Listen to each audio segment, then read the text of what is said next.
Did you do that for me? Oh my goodness.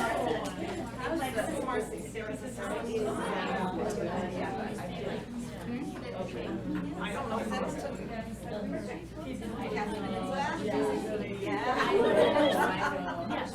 want to go on.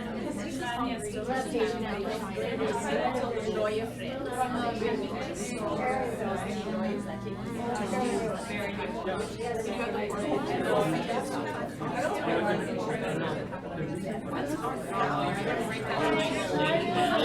gonna get you. You can always take a risk.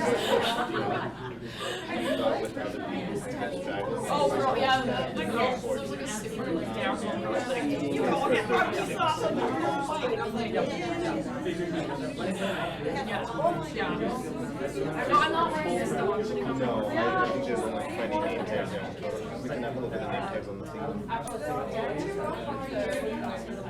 Oh, yeah? That just turns over Tuesday. Oh, that's a good husband.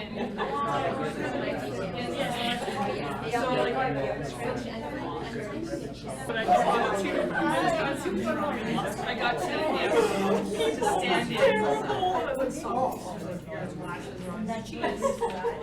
in. Last week I was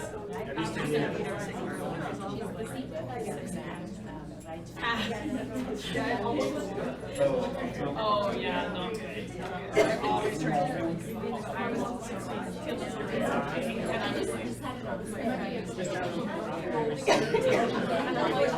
struggling, but I ripped it in half. My sushi I can, don't worry, I can put orange in it. I have some. This is my ratchet. I'm already on the target. Yeah, it actually helps. I can do two pieces. Like that.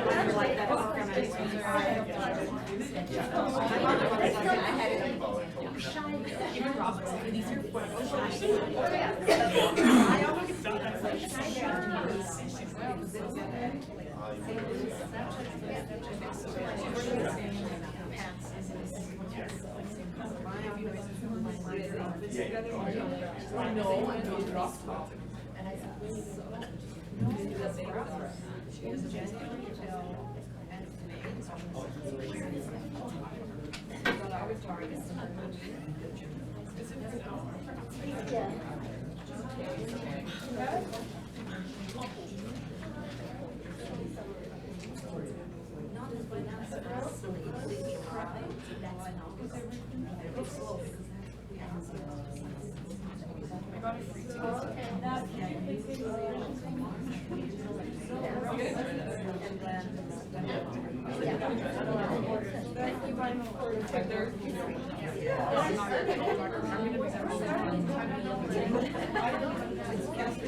No, I know you're getting stuff for me.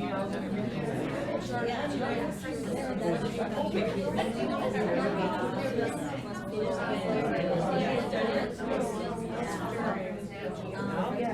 I need to get on the line. Yeah. So I'll have to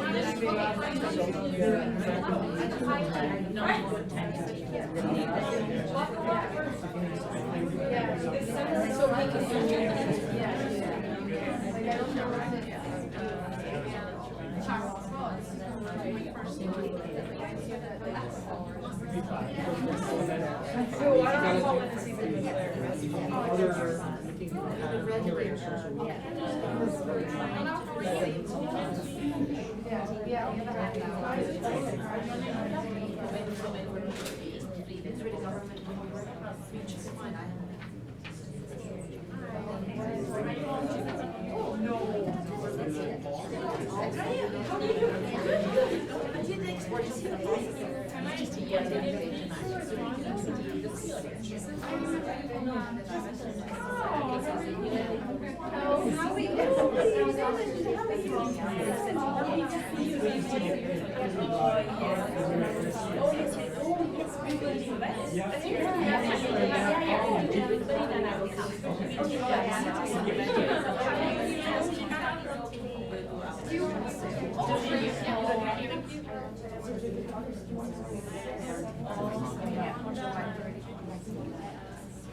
is there. We want to suggest to Eric to cut the meeting in half because it's a beautiful day and nobody wants to be in the meeting. Let's go.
Very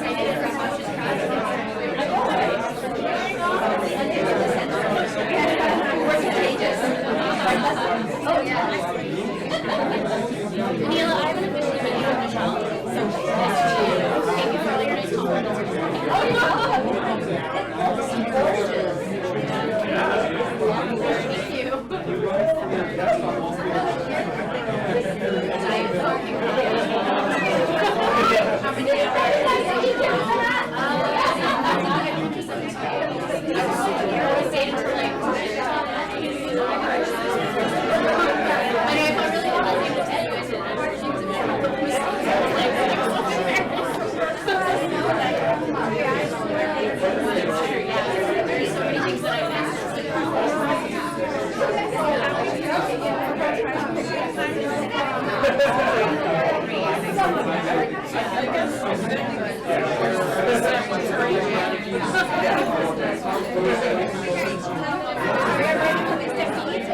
was volunteering at the STEM meeting today, and I came in for this, and I go back and it was yeah, were you like a really big stand?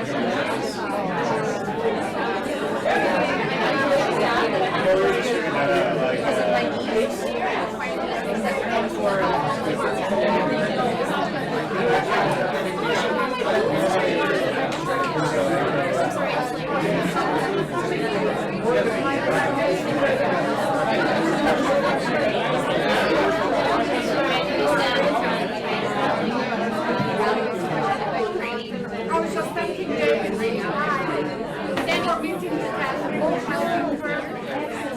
I'm glad that that and I told her, you want to get your back. She knows how to take money back. It's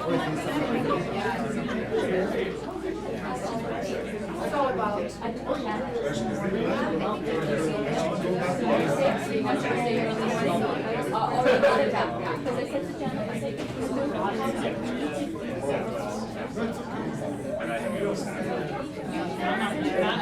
There you go. Hi, how are you doing? Yes.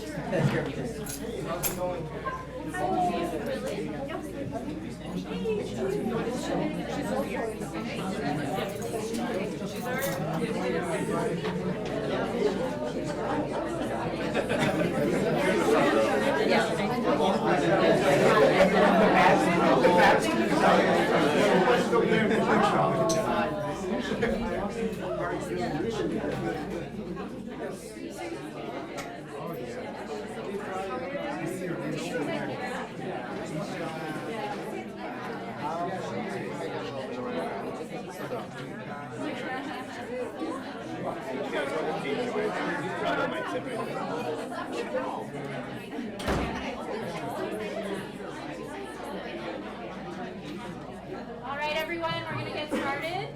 I know everyone's excited. Thank you.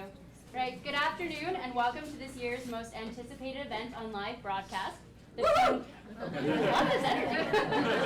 The 2017-2018 Alberta Association of Immigrant Serving Agencies Annual General Meeting.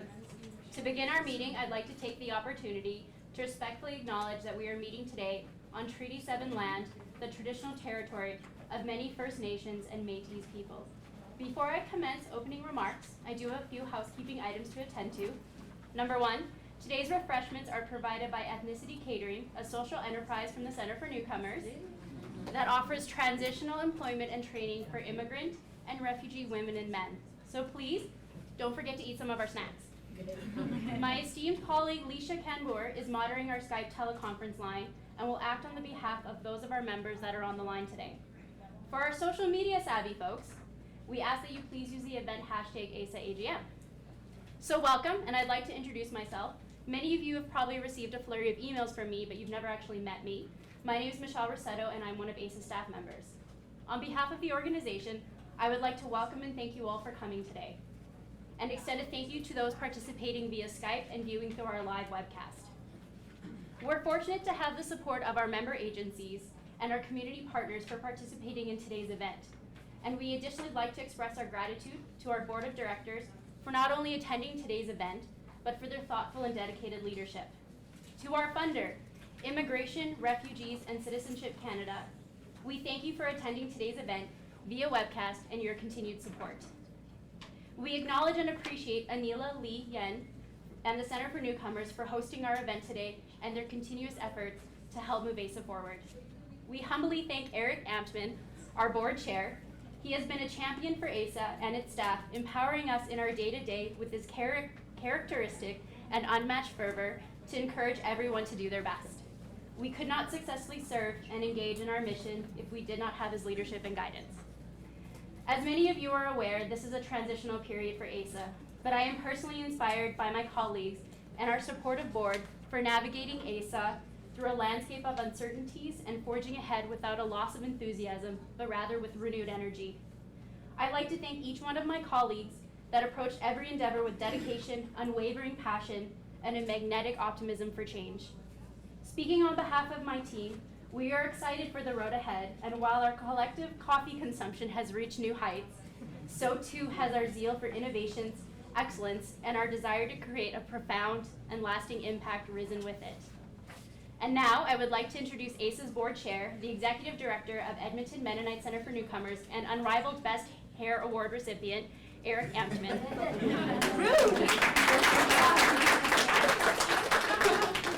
That is a lot of accolades that I don't feel I could live up to, especially being known for my fervor, unmatched fervor. The next item on the agenda is the passing of the last year's minutes. To our knowledge, minutes were not taken at that meeting, so we do not have minutes. We're trying to figure out what that might mean for us, but we have located board minutes from the meeting right after the AGM, but we don't believe anyone took AGM minutes. Yes. Did we have quorum for that board meeting? We Remind did. me. We did. Yes. We did, okay. We did, and there's some confusion about quorum. We've looked at the bylaws to ensure we have quorum for this meeting. The distinction between membership levels ensures that we're always going to have quorum unless none of the kind of original members were to show up. So we won't, I think, be in that panic that we were in last year about do we have quorum, do we not have quorum? But without minutes, we're not sure what that means. In terms of our CRA status, that doesn't seem to be an issue, but if there were to be any issue resulting from the lack of minutes, we will let you know, and we certainly would not find a set of minutes and make things up. The next item, so given that we can't do that, I think if you have questions, direct them to me at the end of my kind of State of the Union address, but if there were any follow-up, we will certainly let you know. I'm going to start with some of the concerns of our last year, because it was a rocky year. So this time last year, Milton, our management team was made up of Milton, Stephanie, and Caroline. Today, our management team is made up of Sarosh, Leslie, and to a lesser degree myself. So many of you in the audience would be saying, that's not a good thing. And I would say, you guys are too pessimistic. You have to look at the bright side of these things. Challenges create opportunities.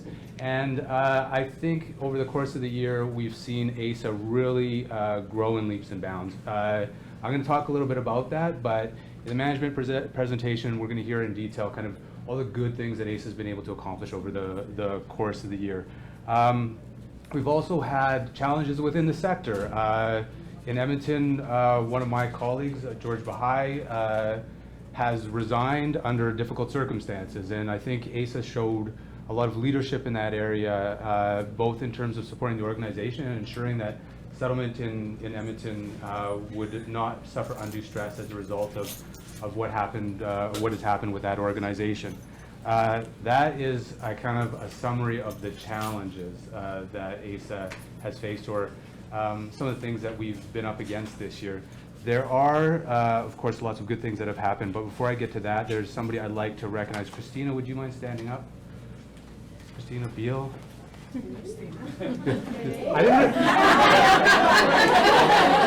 I didn't realize there was other Christinas in the room who are like kind of the Madonnas or could just be known by their first name. Christina is retiring at the end of this year, and so one of the things. Don't sit down yet. One of the things that I've witnessed in our sector and in the not-for-profit sector generally is we are often founded on the shoulders of giants, and we forget to acknowledge those giants when they decide that their time has come and they are ready to walk into that sunset. So I think we need to... Sunrise.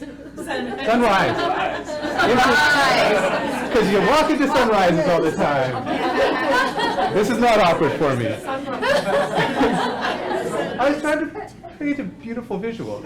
I think it's important that we take a moment to acknowledge you here, the work that you've done for AAISA, the work that you've done for settlement in the province of Alberta. So thank you.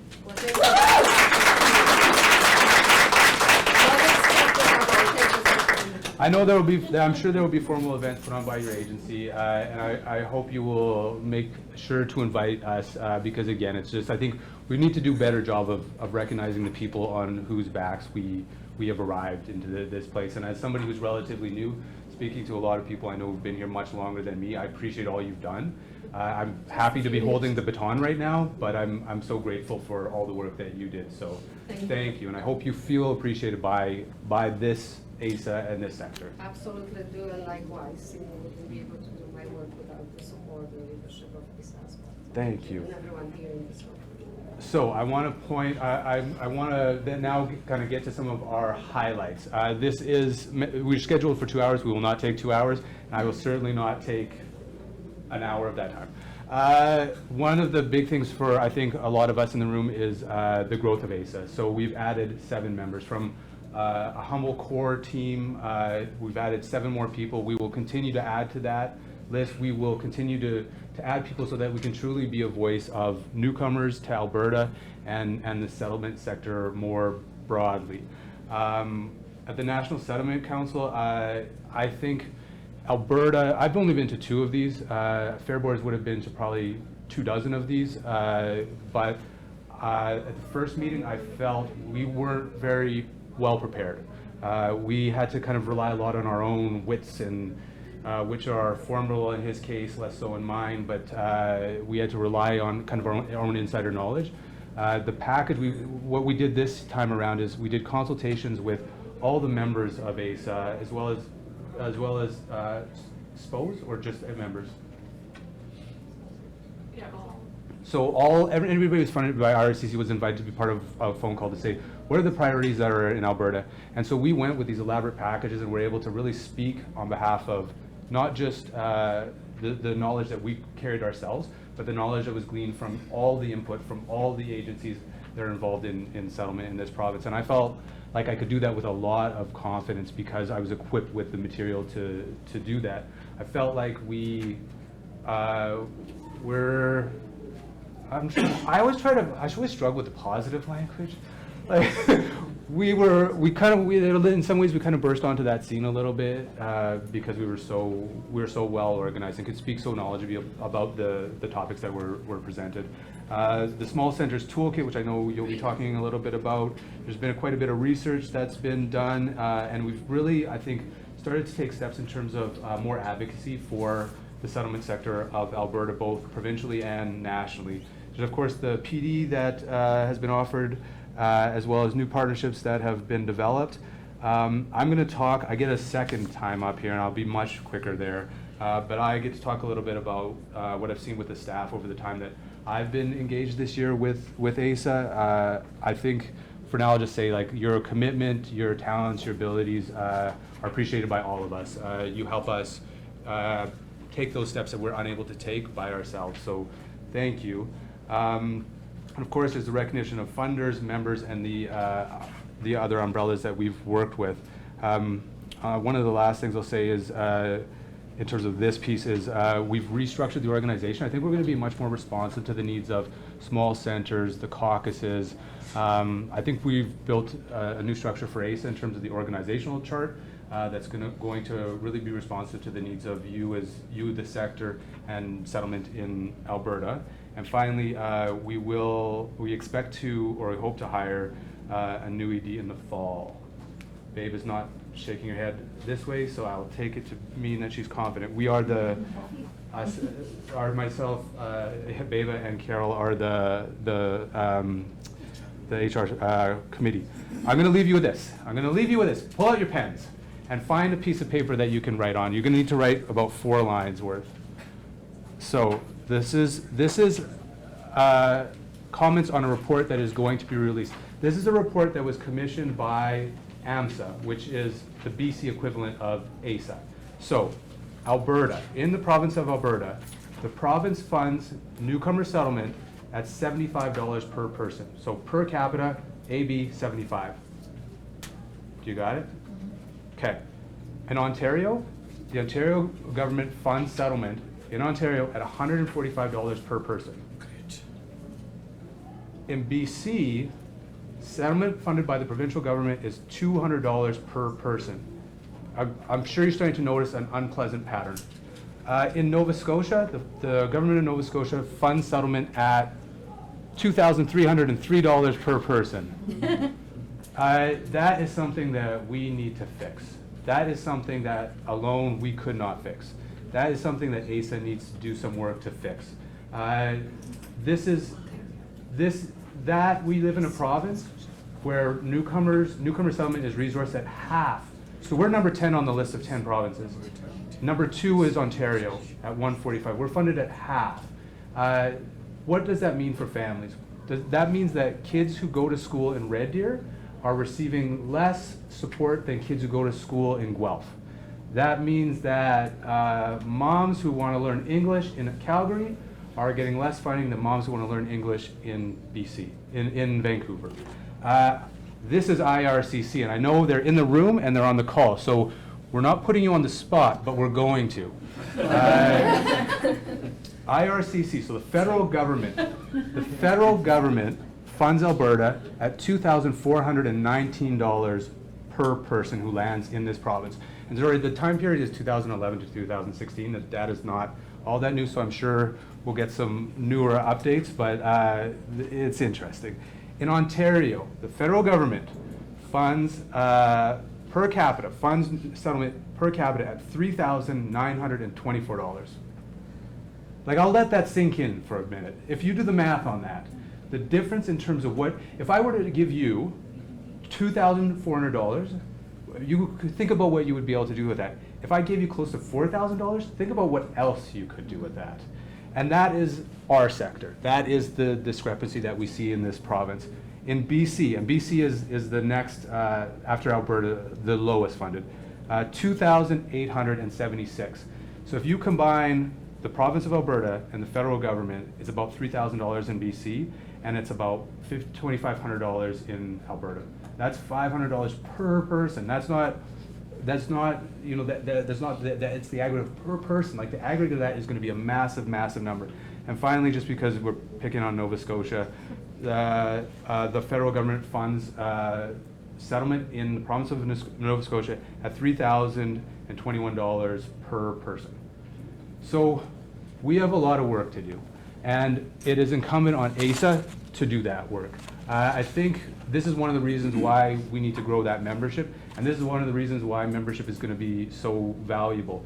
At the next National Settlement Council, Beba and I will be there speaking on behalf of the sector. We expect to be well equipped. We're going to make a lot of noise, and we're going to make changes both at home and in Ottawa. So I'm excited about the future of AAISA. We're going to do great things.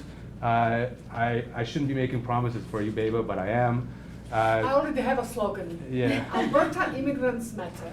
Alberta immigrants matter, yes, and we need to make that known, and we need to have that reflected in funding levels, because somebody looking for a job, somebody who lands in Edmonton looking for a job should have the same supports as somebody who lands in Ottawa looking for a job. Somebody who is struggling to make a go because of mental health supports in Fort McMurray should not have fewer opportunities than somebody who is having those same struggles in Thunder Bay.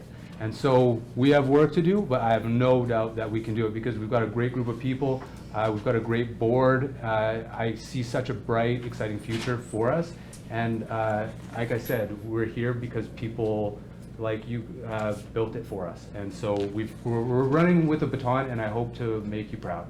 Thank you.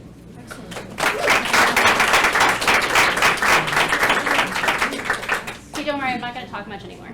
So I'm actually going to introduce Anila next to go over our bylaw amendment special resolution. Okay, thank you. Wow, how do I compete with that fervor, Erin? Unmatched. Unmatched fervor. Yeah. All right. So we have, I am the vice chair of AAISA, of course, but also the chair of the governance committee. So that's why I'm speaking to some bylaw amendments that we would like to put forward. So the first one is, Amendment 1 is Article 7, which is officers, and we'd like to add the past chair position. So again, last year seemed to be a little bit of a wonky kind of a year, but this really should have been an amendment that should have gone forward last year, but didn't end up getting put onto the agenda and didn't happen, and well, may have, we don't have minutes, necessarily. But really what we were wanting to do is have a past chair position so that we can increase the continuity of the historical information and knowledge of the board.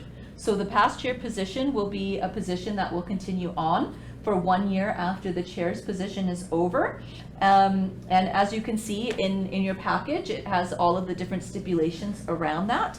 And one being that that they're non-voting, but they will be a part of the board, and they will be participating to really be able to provide that continuity in terms of what's happened in the previous 2 years of their term, okay? And so the rationale, like I said, is for ensuring seamless historical continuity of the vision and mission of AAISA and board activities. So that's the first one. The second amendment is Article 4, annual general meetings and special general meetings. What we'd really like to do is to be able to send out our annual general meeting notices via email. Because as we've had them in there, it's always been that you need to send it out by snail mail or by like regular mail. And I think it said fax and some other kind of things in there as well. But our rationale is that as email is the most prominently used platform of communication across agencies, sending notice by mail is no longer necessary. It's also cheaper, most cost efficient, and we can ensure that we get it out to people in a timely manner that way as well. Okay, so those are the two ones. So I'm putting forward a motion that that we accept these two amendments. But before I do that, are there any questions? Are there any changes? Does anyone want to have any discussion around this? No? If not, is there anyone else of the membership that would like to second the motion? Sally Jo is willing to second the motion. For all of the members that have a yellow card, can I see all in favor, please? Okay. Any opposed? Looks like nobody is opposing. Anybody abstaining? So the resolution has passed for those two amendments to the bylaw. Thank you so much. Easy peasy. All right, next we're going to move over to our financials presented by our Treasurer and the Executive Director of Action for Healthy Communities, AFTAB.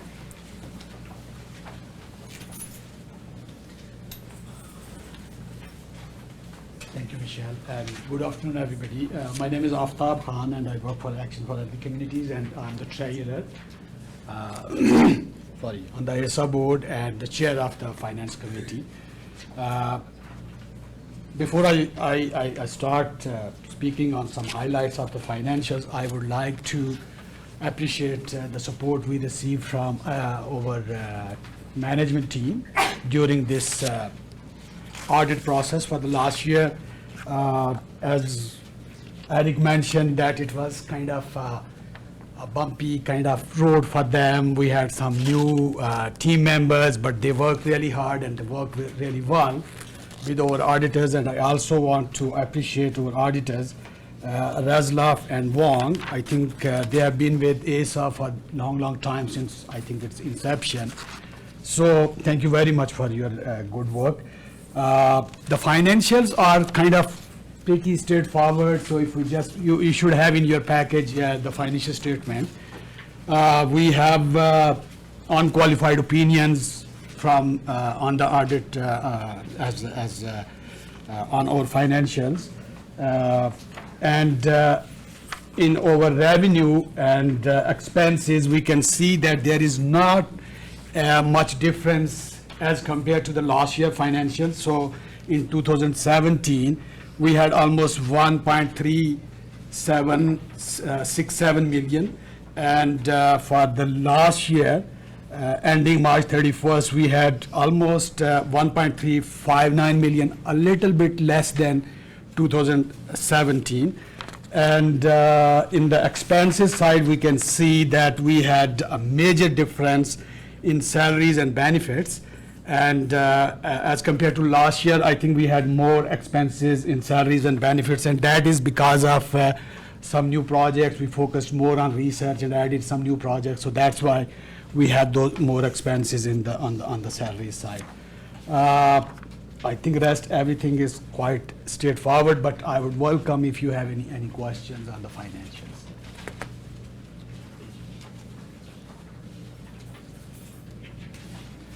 So if we don't have any questions, then I would definitely like a motion to pass the financials for the last fiscal year, 2017-18. You should have a motion. Motion is yours. Oh, yeah. So we approve, the membership approves the financial statements for 2017-18. I second. And all in favor? Anyone opposed? So the motion passed. And the second motion, we need to approve our auditors for the next year. So I would I would recommend to the membership to approve our auditors, Raslaf and Wong, for the next financial year, starting April 2018 and ending on March 31st, 2019. I need a second. And all in favor? So approved, and our auditors, Raslaf and Wong, approved for the next fiscal year. Thank you very much, everybody.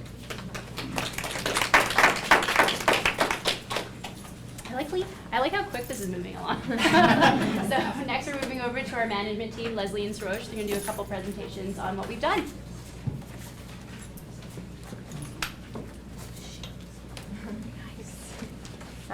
Beba told me she wants to get outside, so I'll try and be quick.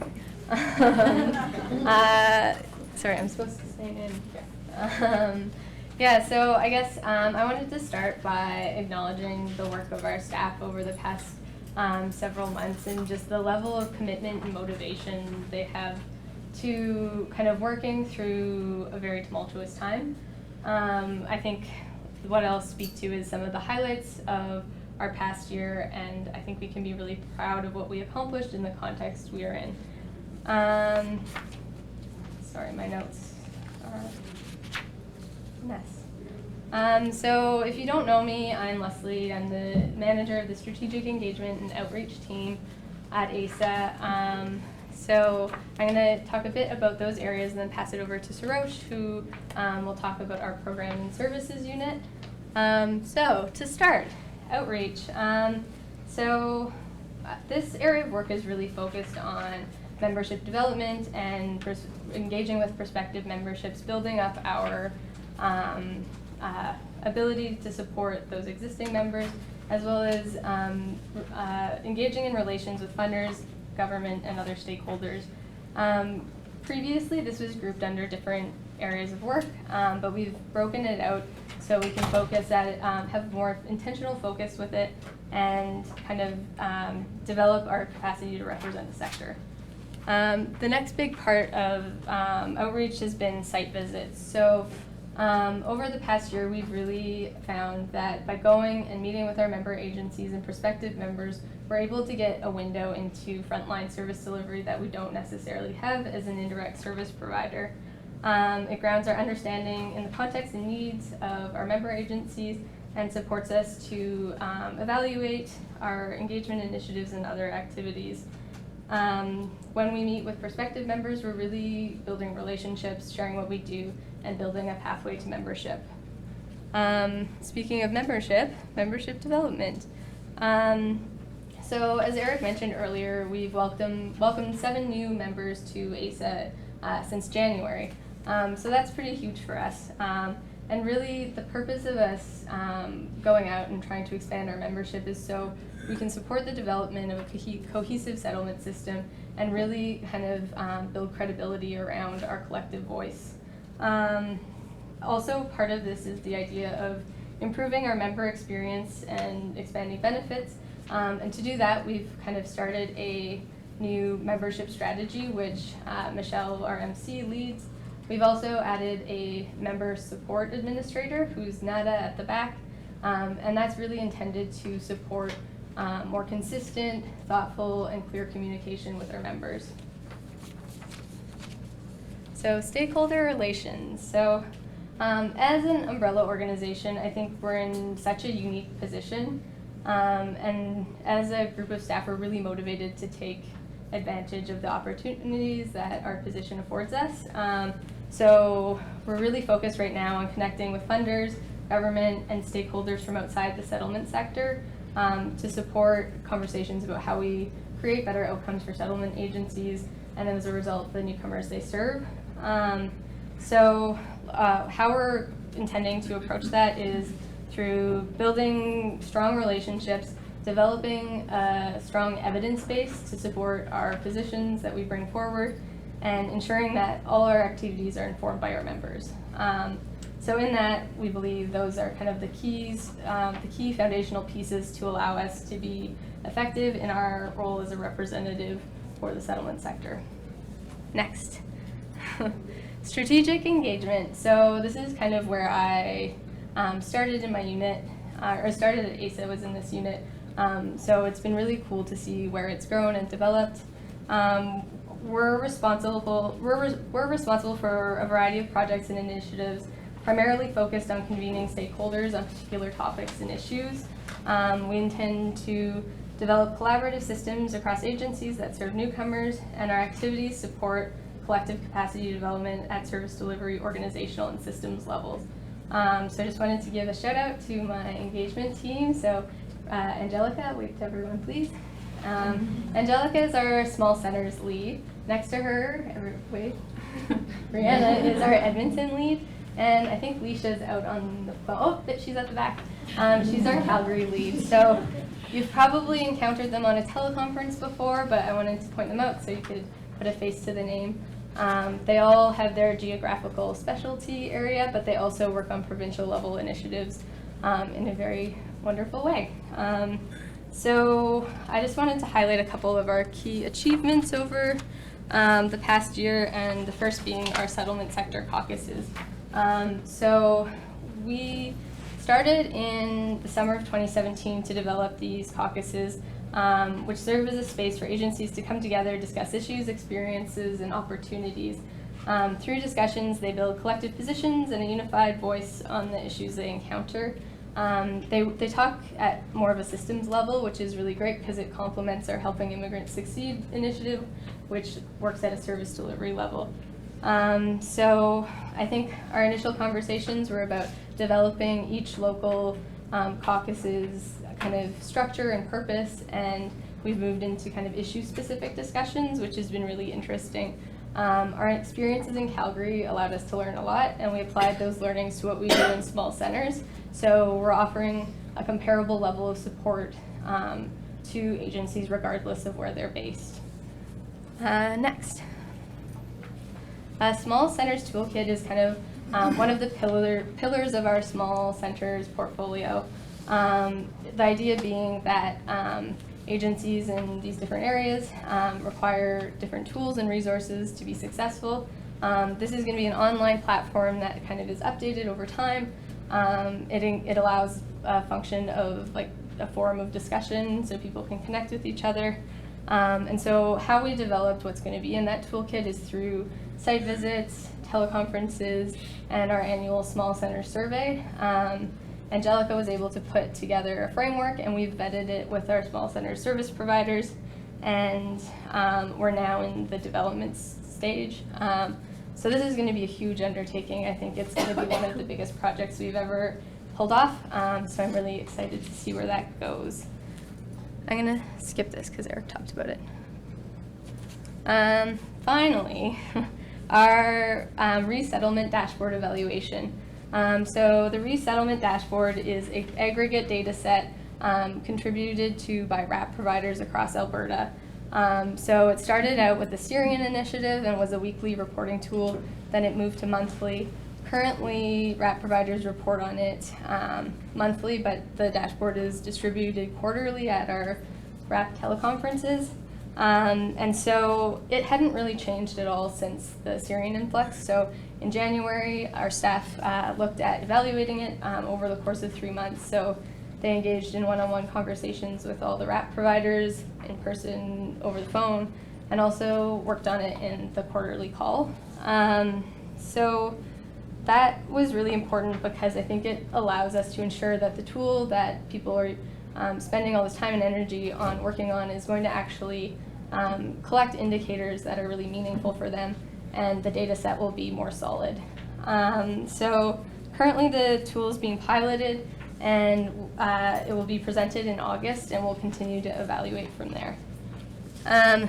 So that's it for me, but really that's just a small drop in the bucket of the things we do, but I think we've made significant progress in those areas. Thanks.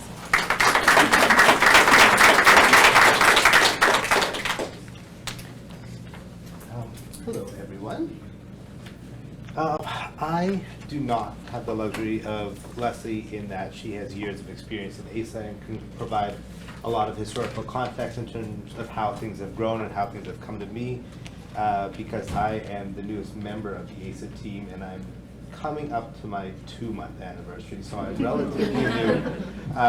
So I'm going to talk a little bit about what we've accomplished in the time before I got here in last fiscal year, but also look ahead to what where we're going, and focus a little bit on what we do, but also how we do it and why we do it the way we do it. And I'll start with the research. I call it the research team, but it's Daniela sitting back there who does the work of a team. You know, our research division is really, along with our sector engagement, at the core of everything we do, because it's the feedback that we're getting from the members, either through research projects, and I'll get into a couple specific ones later, or through the caucus meetings where we're getting that feedback that really help us identify what those needs are in the sector, what those needs are across Alberta, and then through that we can do some research and really come together as far as from a PD lens or an advocacy lens to see how we can really support the sector. Along those lines, our profile on that front has been increasing quite a lot, and I think that says a lot to the recognition of the expertise within AAISA, but also as our reach improves, our scope also broadens in terms of the research and the talent that we can lean on. So 4 profiles that we're involved with now: the Child and Youth Refugee Research Council, in which we sit on the knowledge mobilization team, the Newcomer Research Network, which I just had a meeting with them yesterday, and there's some potentially very exciting collaborations going to come later this fiscal year on that front. Pathways to Prosperity, which we participated in nationally last fiscal year, and Immigration Research West as well, which we did some work with the survivors of Daesh, that also is in partnership with MANSO, which is the Manitoba umbrella. So a few different national initiatives that we're part of that really help solidify all the research that we are doing. Next. A couple projects that we were working on from last fiscal year that are reaching completion right now. One is a data sharing project. I'm sure everyone in this room has seen these in terms of surveys that have went out and participated in them. One thing we've heard over the past year is, you know, the research gets done, but the communication from AAISA and in terms of what's happening with that research, what are the action items behind it, needs improvement. So that's something you'll see that now that we have a staff member who's in charge of communications and outreach, Michelle, our MC today, that will improve as well. But I wanted to touch on a couple of projects. So the data sharing projects, we took that information that we gleaned from our membership in Alberta, and we're actually looking at that project regionally throughout the PNT region and seeing how we can best create systems that will support all the agencies. So that's something You'll probably see the report on that one in the next couple of months.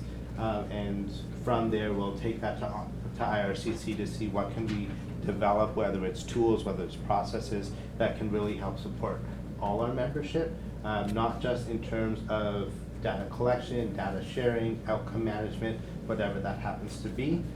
So that project is nearing completion, and the bigger one I wanted to talk about was the annual sector survey. So last year was the first year we did a sector survey, and that is something we're going to keep going annually, because like I said, the research along with sector engagement really lays the foundation of everything we do. That's where we really hear what the needs are, what the gaps are, what upcoming trends are, what if we need to design professional development courses along that, if we need to advocate for agencies along that, if we need to bring that to a national or provincial representative or scale. That's where we get that information. So that annual sector survey, which is being translated now, so should be out to everyone very soon, is a key piece of really where we're basing a lot of this information on. Upcoming projects we have, one is a Francophone strategy. Alberta is an interesting province for Francophone newcomers. We don't have the base that a lot of other populations have. The Francophone percentages in provinces like Manitoba is significantly higher. So the needs of Francophone newcomers are quite spread out and not always easily achievable from the perspective of each individual SPO, and there's no cohesive strategy across cities, towns, and a province in how to best support them. So that is something that is on the docket for this year, as well as an advancing reconciliation project. The idea behind that one is bridging the gap between two groups that you would think are at opposite ends of the settlement spectrum. You have your Indigenous population and your newcomer population. But the reality is, and this came again through the feedback we got from our membership, they're facing a lot of the same issues. They're facing a lot of the same challenges. So how can we advance reconciliation by connecting these currently disparate groups? Moving on to professional development, I would like to mention our professional development team. Yana Miller, who's our queen of PD, Sammy, who's our technology specialist, and the reason we're able to webcast this and reach out to our membership that way. Cynthia in the back, who you probably hear from quite a bit as far as registrations go, as far as certification goes. She's the boss on that realm. And Erica, who's with us currently for the summer, although we certainly hope we can keep her longer, who's supporting as well. Last year, we offered 6 different courses. We offered them 8 times throughout the year. There's 165 practitioners throughout Alberta, throughout the SPOs within Alberta who were trained with a 94% course completion rate, which is great. I believe currently for this year we're at 100, so great is good, but there's always room for a little bit of improvement. So that's been really good. Let me get to the next one. A big thing on that one, again, member-driven programming. So when it comes to designing professional development courses, when it comes to how they're delivered, where they're delivered, the basis of that again comes from membership. We're hearing what you guys have to say, and a lot of that is done. Again, we have the sector engagement, we have our research, but we also have committees within professional development looking specifically at these. So we have our professional standards and certification committee. They look at the certification in terms of not only which practitioners are eligible for AAISA certification, but also looking at what courses that fall outside of the scope of AAISA fall within our competency frameworks and can be used for certification. So we have that committee, then we have an Alberta PD committee and a regional PD committee that are really looking at the professional development needs, and that's where we get a lot more information in terms of what courses need developing, what gaps are there in service, and how can we improve settlement service delivery, and how can we adapt it to meet new trends. Because one thing we know about the settlement sector is the needs within the sector are changing on a daily basis, much less a yearly basis. On that as well, a little bit more recognition on that from OCASI, which is AAISA's Ontario equivalent. They're putting together communities of practice, and they've reached out to us to do member informed practices and involve Swiss members from Alberta on a national committee. Can I get the next one?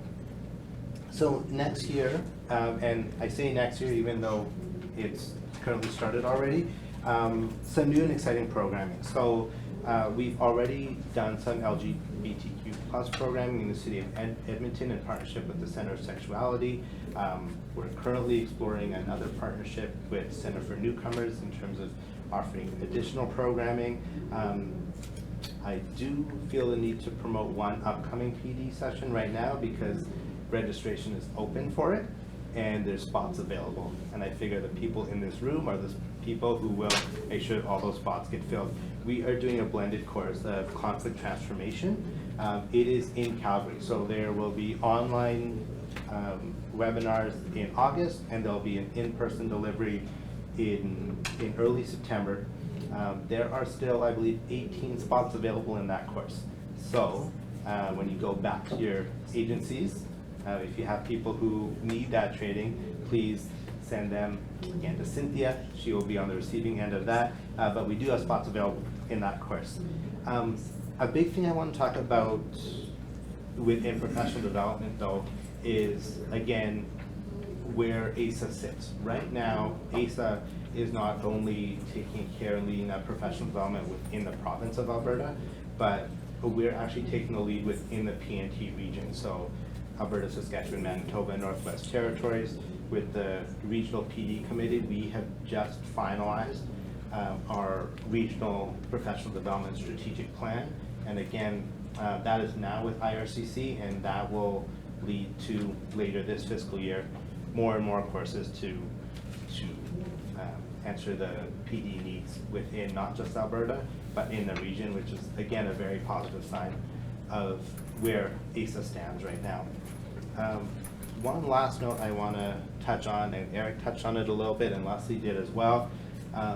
Like I said, I'm 2 months into this job, and honestly learning a lot of these things myself still. But what I've known in my short time here is the support within the staff and the skill within the staff, not only in developing content and delivering content, and the strategic thinking that goes into not only what we do but how we do it, has been incredibly impressive. So another big kudos to the team. And on that note, I will wrap up for Michelle.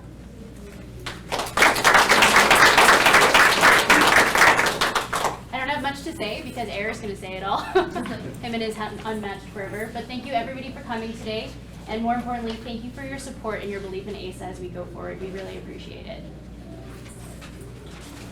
So I'm wrapping up with thank yous. When I started in the settlement sector, I fell in love with it the first day. I've come to realize that we as settlement agencies, we don't just provide programs and services. We very much bear witness as people work to achieve their hopes and dreams for themselves and their families. And the work that we do makes such a difference not only to them, but to this country. And I think we are at the core of nation building. I don't think there's a higher honor, I think, that we can look at ourselves and bestow upon ourselves, but we are so integral to building Canada. And I think it's really important that we don't lose sight of that, because the work can be so time consuming and so difficult that you do that. I want to thank the members for being here and the members for their involvement in AAISA. You give a lot of time and resources to filling out surveys, attending meetings, sitting on conference calls with I don't know how many people.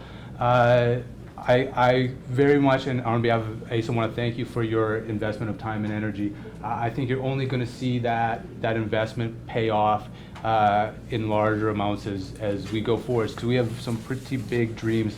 I also want to thank the board of directors. I've sat on a lot of boards. I I have been involved in a lot of boards. I report to a lot of different versions of a certain board. I've had really wonderful experiences with boards, and I've had really not so wonderful experiences with boards. See, Alice, I'm getting much better at like not coming up with the bad word.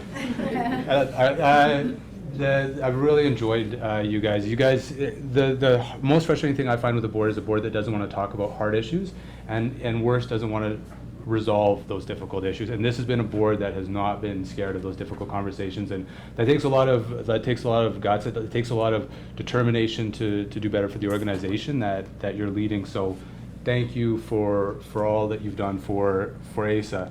I want to thank IRCC. We have had an incredibly patient funder who has, in a lot of ways, held our hand for the last year, helped us figure out what is best for the province of Alberta, helped us figure out what is best for newcomers to this province. You didn't have to give us so much of your patience, but you did, and I think AAISA is obviously better off for it, but Alberta is better off for your energy that you were willing to invest in us, from more than twice a week phone calls to getting us to where we are and the contribution and agreement we have. Thank you for that. Pradnya Nada, can you come up here? You can drop we're wrapping up. This is like the last thing. Take the headset off. And you have the headset on to like tune out what I'm saying. I thought it was to like better adjust volume levels and things like that. Just two staff who aren't exactly in a team. Well, they're a team of two, but at the backbone, you're supposed to move over this way. They want you more. Who are at the backbone of what we do. We often forget who it is that's making our lives easy and who's enabling us to do things and who's sitting on the phone and taking abuse and all of those things on our behalf so that our lives are much, much easier and we can do the jobs that we want to do. So thank you. I'd like all of the AAISA staff to come up here, including those who are working the technical piece. I'm sure if you're not all in frame perfectly, the viewers at home will survive. Not like just few, I mean all of you. If your paycheck says AAISA on it.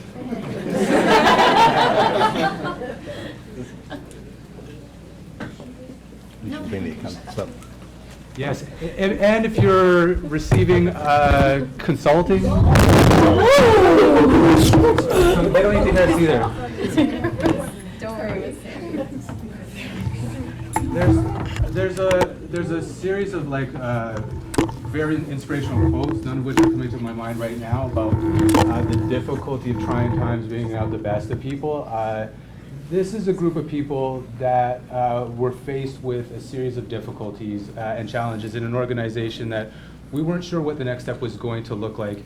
And they have proven their mettle. They have been so committed to the organization, so passionate about the work of the organization, and frankly, like very inspiring in their attitude towards AAISA. I've been very proud to get to know them and to work beside them. I never single people out. I do my best not to single people out in terms of thank yous, but I'm going to single out Leslie, who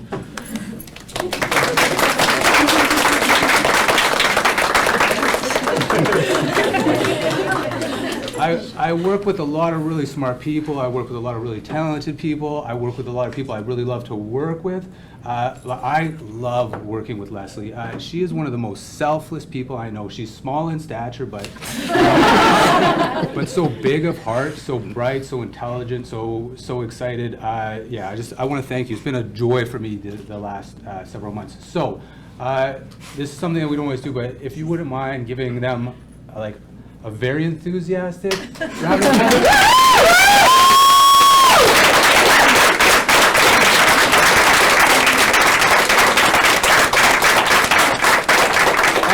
And finally, as we get into networking, if we could find a way, I know we don't do this, and I've seen these like pictures from like 10 years ago at my organization. I always think, oh, why didn't we do that this year?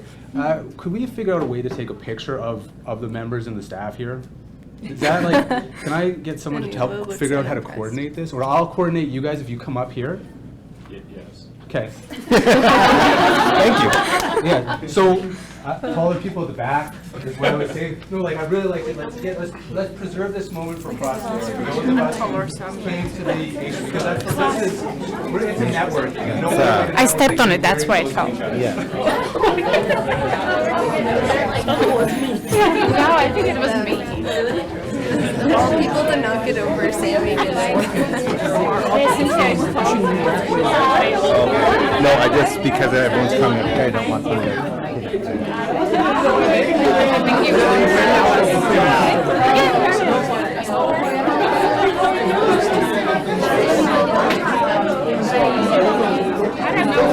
A class picture. Class picture. Class of 50 pictures.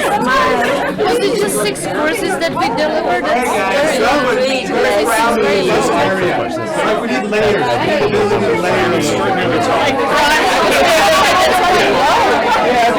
I'm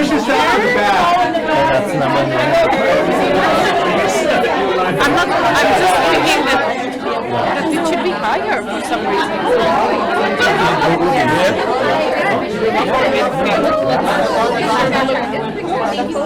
Probably put like a row of people sitting. Will that work? Yeah, maybe we can have one row there. Have a row of people sitting down that are not like. I get that. You have to take advantage of my height, otherwise. Let's just make sure you don't do that again. Destroy your equipment. You didn't end up buying that. I tried. I even went to I went to New York Fashion. I couldn't find Value Village. I walked. I went to all through this mall.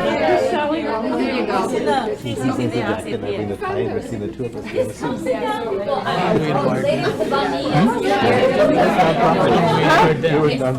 don't know.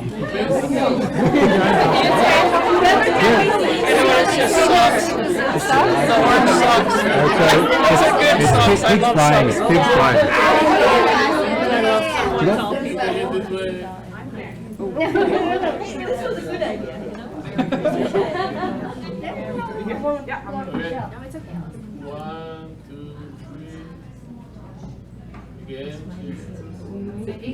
No physical. I would say Yahoo.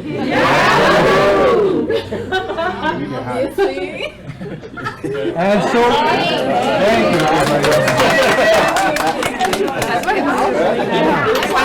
Next to Danny. We will figure out a way to distribute the photo among us.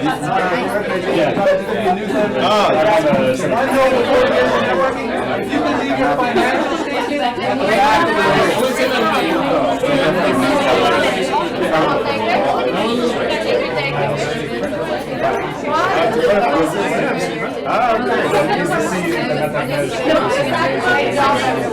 Oh, desde la conexión, sí.